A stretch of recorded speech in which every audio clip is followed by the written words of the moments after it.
Pesan positif harian dengan judul Yang Menyimpang Yang Memerdekakan.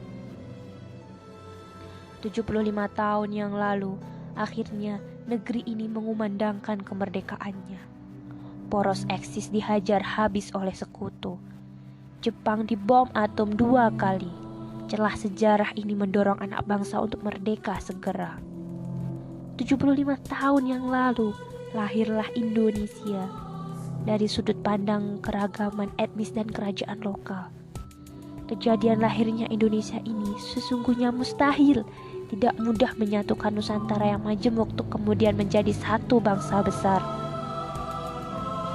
Semua itu terjadi karena kerja-kerja anak muda yang menyimpang. Cokro Aminoto yang semula bekerja nyaman di perkebunan Hindia Belanda, kemudian memutuskan menempuh jarak sukar dalam membangun syarikat dagang Islam. Beliau berjuang menghimpun 2 juta anggota SDI untuk menjadi motor lahirnya Indonesia. Soekarno yang sebenarnya bisa sejahtera hidup menjadi kaki tangan Hindia Belanda, memilih jalan perjuangan penuh-peluh, menulis naskah kebangsaan di berbagai harian, bergerak dari kumpulan ke kumpulan, mengeja sebuah entitas baru yang bernama Indonesia. Meyakinkan anak bangsa bahwa negeri ini bisa merdeka. Lebih besar dari itu semua, gerakan kemerdekaan ini dibangun oleh anak-anak muda menyimpang yang memilih berjuang memerdekakan negeri di atas kepentingan pribadi mereka.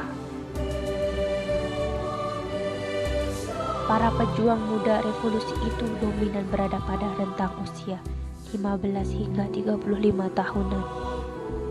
Jiwa mereka sebenarnya penuh dengan hasrat bermain, hasrat bersenang, hasrat memenuhi jiwa dengan dunia.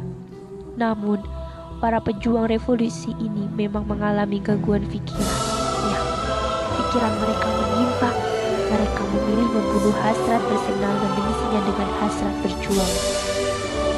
Tidak semua pahlawan tersebut kita kenal namanya hari ini. Tapi, apapun capaian baik bangsa ini selama 75 tahun ini, pastilah Allah karuniakan pahala yang sama untuk mereka yang menjadi motor kemerdekaan. Mendoakan dengan segenap hati atas perjuangan para pahlawan yang telah memutuskan jalan ini. Tulisan